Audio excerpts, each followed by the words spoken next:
घरौंडा की राजनीति में चुनाव परिणाम हमेशा से दिलचस्प रहे हैं।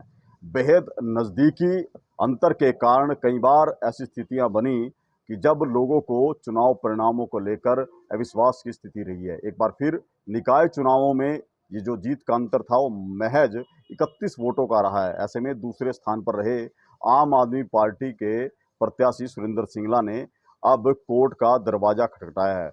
उन्हें आशंका है कि चुनाव परिणामों में धांधली की गई है। सीधे सुरेंद्र सिंगला से ही बात करेंगे कि क्या आधार है उनके पास और क्या उम्मीद उनको अब न्यायालय से लगती है। सुरेंद्र जी, सीधा यही जानना चाहेंगे कि सबसे क्या आधार है? आधार तो ये है महेंद्र जी कि मुझे न्यायपालिका पर पूरा विश्वास है, क्योंकि पिछले 4 चुनाव में लड़े, मेरा ये 5वां चुनाव था। कुछ कुदरत की ऐसी माया है कि मुझे हर एक बार न्यायालय में जाना पड़ा और न्यायालय पर विश्वास रखते हुए हर एक बार मुझे विजयश्री मिली। देखिए, न्यायालय में जो मेरे जाने का आधार है, मैंने 20 तारीख को करनाल न्यायालय में एप्लीकेशन लगाई है और उसमें 25 तारीख लगी हुई है।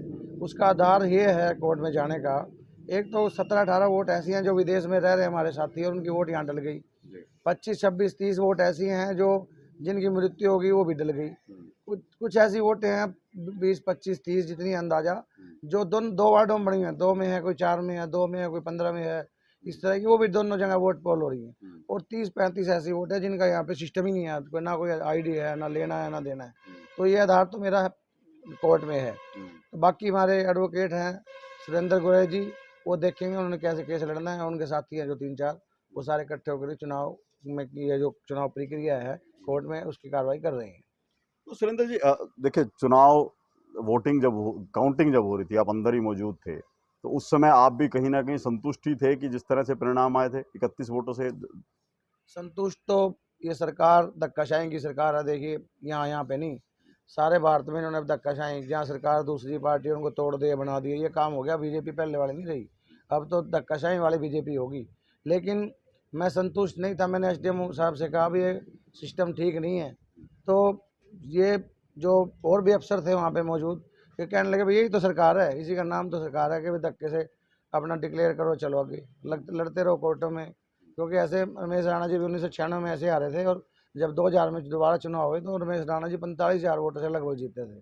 तो मेरा ऐसा विश्वास है कोर्ट पर, जो भी होगा सच्चाई की जीत होगी और जो जिन्होंने किया ये ऐसा काम किया है परमात्मा देखता है।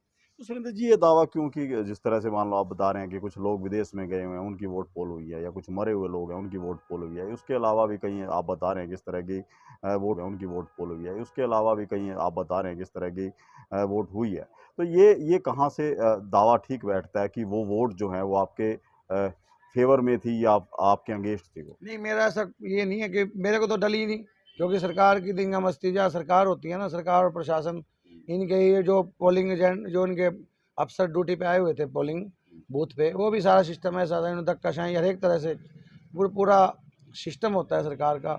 उस वजह से हमारे आदमी तो जो हमारे कार्यकर्ता तो बड़े सिंपल और साधारण थे, हम ऐसा नहीं कर सकते ना हमने किया। ये तो सिर्फ करती है सरकार ही, ऐसा करती है जो जो करके दिखाया है। तो आगे आपको क्या लगता है कि न्याय मिल पाएगा और कितनी जल्दी मिल पाएगा, क्योंकि नगर पालिका में जो है ओथ हो चुकी है, अब सदन बन चुका है? कोई बात नहीं, सदन तो विधानसभा में बनते रहते हैं, लोकसभा में बनते हैं, लेकिन मुझे न्यायालय पर पूरा विश्वास है और परमात्मा पर पूरा विश्वास है कि जल्दी ही महीने 2 महीने के अंदर ये मामला आर पार हो जाएगा। और नहीं तो फिर अपना हाई कोर्ट है मेरे पास, हाई कोर्ट में जाऊंगा, नहीं सुप्रीम कोर्ट का भी रास्ता मुझे पता है। तो बिल्कुल, ये आम आदमी पार्टी के प्रत्याशी सुरेंद्र सिंगला थे, जिन्होंने चुनाव परिणामों को लेकर अपनी आशंका जाहिर की है और वो अपनी बात को लेकर न्यायालय पहुंचे हैं।